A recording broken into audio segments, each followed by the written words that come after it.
Praise the Lord, brothers and sisters. We are now in the I Am series. And so, before we begin, let us first understand what is the meaning of I Am.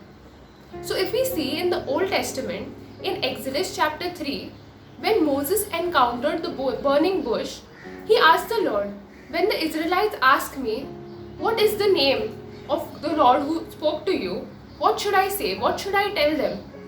And Yahweh tells him, I am who I am. He tells Moses to tell the people, I am has sent me. So here we see the name of the Lord is I am.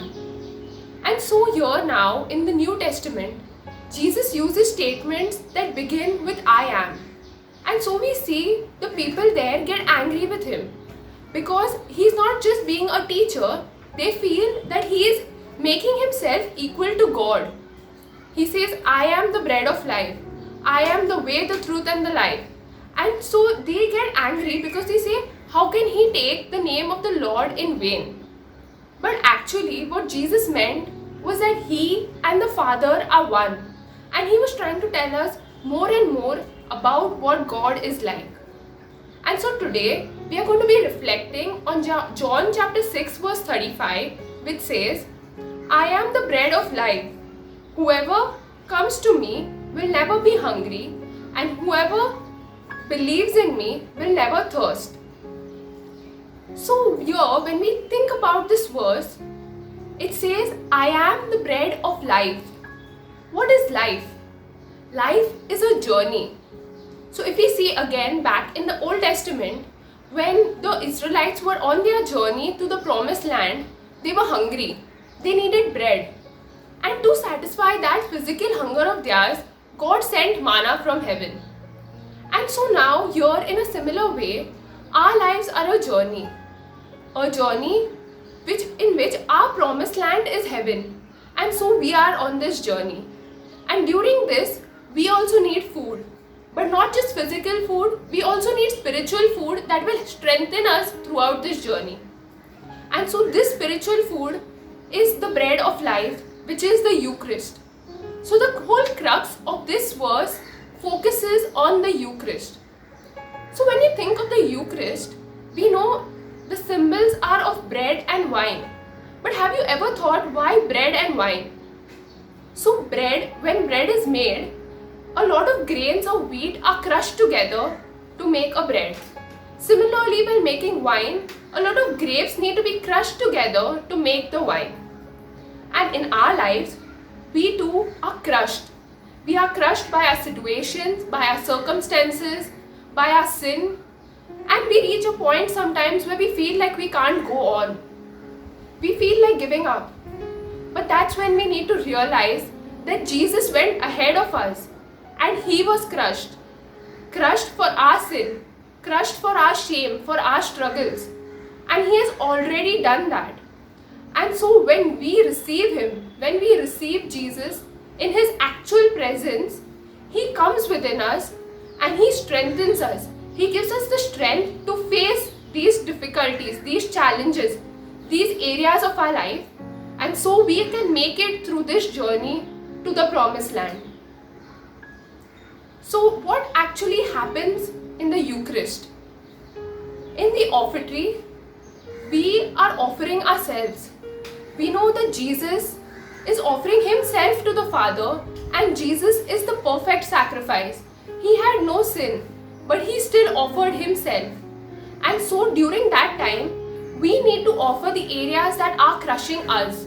Everything that is pulling us down, our sin, our struggles, we offer it along with Jesus, which makes it a perfect sacrifice to the Father. If you see, the one drop of water that the Father mixes in the chalice is that which symbolizes us, which symbolizes our struggles and our circumstances that we offer along with Jesus to the Father.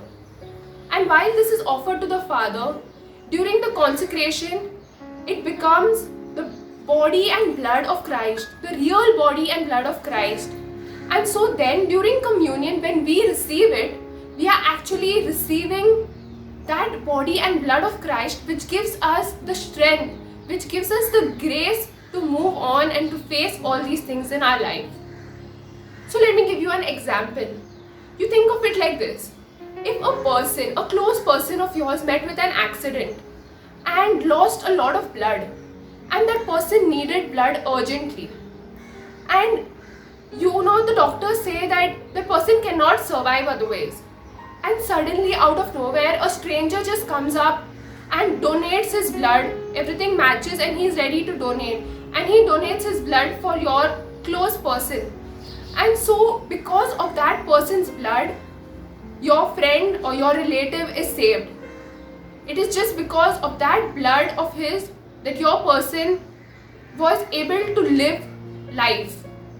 And in the same way, if you think about it, we are like that person who's met with an accident.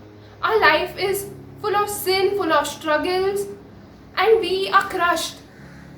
And we can't do anything on our own.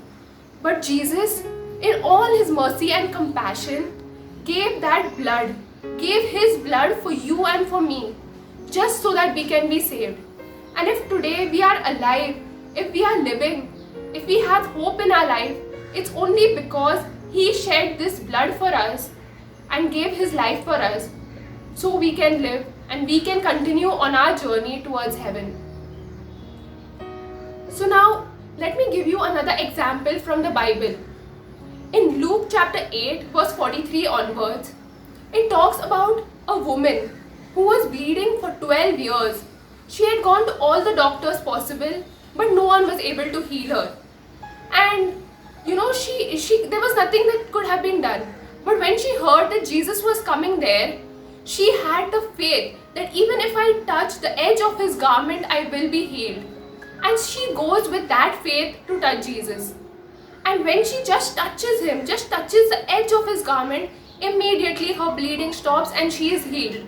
And Jesus says that I felt the power going out of me. And who touched me? And his disciples tried to tell him that, Lord, there are so many people around you, everybody is pushing you and touching you. So, you know what? But, it's that faith that only healed that woman, and not the others didn't experience anything. It was that faith of that woman that healed her. And so the most important thing we need to understand is that when we receive Jesus, we need to have that faith. We need to have that strong belief that we are actually receiving the body and blood of Christ, and that has all the healing power, all the miracle working power, each and everything, much more than we need. And so here to share another few testimonies, I'll just share one first, that is of my mother. So once while we were having food at home, we were having fish, and a thorn got stuck in my mother's throat. And it was really bad, and it was like troubling her. She tried everything, but it was not going. And just a few days before that, we had heard of someone who had faced a similar problem, and it got so bad that that person needed to be operated to get that out. And so my mom was really worried and wondering, what will happen, and why is it not coming out even after trying everything. But that evening she was going to go for mass. And so when she went for mass, as she was going to go to receive communion, she kept that strong faith and belief in her that, okay, I am going to touch Jesus, I am going to receive him. And she told the Lord, Jesus, I am going to receive you, and you are going to be passing from my throat. So you are the only one who can go in there, and you can remove it out for me. And so she went with that full trust and belief, believing that the Lord is going to heal her. And so when she went, she received communion. And as soon as she received communion, by the time she came back, she didn't even realize the thorn had disappeared, and it never gave any problem again. She was completely healed.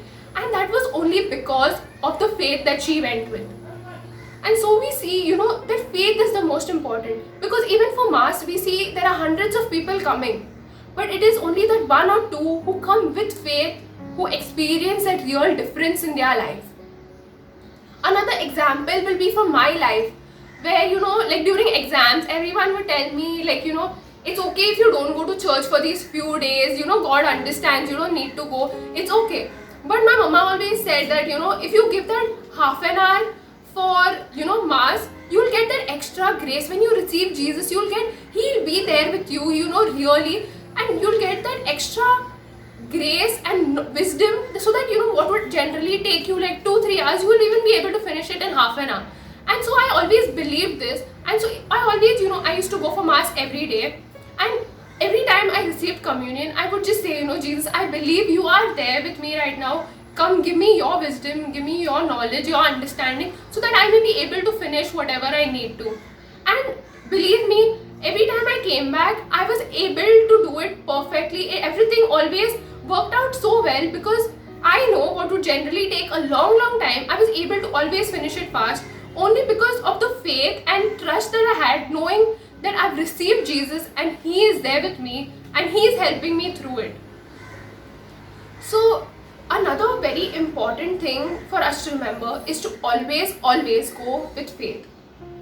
Now coming to another aspect, that is sometimes we may feel like Mass is getting boring, I don't feel like going, I get distracted during the sermon, I can't pay attention, and all these things come to our mind. But what really we need to remember is that it's not about the priest, it's not about your friend, it's not we many times make it my friends are going, so I'll go, or my parents are going, so I'll go along with them, or even if we go, okay, I'll go for this father's Mass only. But it shouldn't be like that. The main purpose is for going for Jesus. It is Jesus who works the miracle. It is He who is really present there and is going to work a miracle, and we need to go to receive Him. It doesn't matter on which father is saying the Mass. It is always Jesus who is present, and He is going to be there, and so we need to always keep our focus only and only on Him. Now during these times of coronavirus, of struggle, of everything being closed out, many of us feel like we are not able to actually receive the body of Christ. We are not getting that bread of life. But I want to tell you something right now, and that is, we have the gift of spiritual communion, and it has a lot of graces. If you have that desire to unite yourself with the Lord, if you have that desire that you want to receive Him, He will still come into your heart. There is no replacement for actually going and receiving communion, and when we get a chance to, we definitely should make it a point to go there. But during these times, if you have faith and believe, Jesus comes and He unites Himself with you, and the same healing power you will be able to experience even through spiritual communion. The same Jesus, the same wonder working God is present even when you receive spiritual communion. There are a lot of saints who have also mentioned about spiritual communion, and I would like to mention something about Saint Catherine of Siena. So she had reached this point in her life once when she wondered. She was like, does this spiritual communion really help me, or does it have some use? And she was questioning, she was like asking God, is it good? Should I really keep continuing this? What is it exactly? And at that time she got a vision from the Lord, in which she saw Jesus showing her 2 chalices. In one chalice was the actual sacramental communion that she had received, and in the other was all the spiritual communion that she had received. And she felt the Lord saying that both these are important to me. And so we see even spiritual communion is very important. So we shouldn't, miss out on it, or even use it as an excuse of, not attending Mass, not attending the Eucharist. We should always be there and give ourselves fully, believing that the Lord will unite Himself with us. And to just conclude, I would like to tell you a testimony. This is a testimony of a girl who got married, and even as she got married, then she got pregnant, and when she went for some tests, and over there those doctors told her that there was some issue with the reports, and they told her that there was a problem with her blood, because of which her child would have a Down syndrome. This meant that there would be some problem with the child, and the doctors told her it's very difficult to handle this kind of child. Your child won't be normal, And so she had all these things going on in her mind, and the doctors even suggested that do a few more tests, and maybe if it still continues showing that these symptoms of this Down syndrome, then maybe you should think of abortion. And during those times when she went to church, the priest there was continuously preaching about the body and blood of Christ. So as she had heard so much about it, she started having more and more faith. She started reading more about the body and blood of Christ, and she had that strong belief in her. She started telling the Lord that the problem is with my blood, but you shed your blood. And so I believe that with your blood, you can still purify everything. You can heal me. Every time I receive you, I believe that your blood is going to flow through me, and you are going to make me a new person. You are going to purify this blood of mine. And so she decided, she and her husband together decided not to go ahead to do those tests. They said, we will accept the child however he is, no matter what, because they had this strong faith that God will heal, God will purify, because he has died for you and for me. And so they continued, and then even as time passed, she kept receiving communion, she kept praying, she kept believing that she was receiving the real body and blood of Christ. And even as over time she got her child, and the child came perfectly normal, and it was a complete miracle. The doctors were shocked, but she said that she knew that the body and blood of Christ was going to purify and heal. And so through everything we see, it's very clear.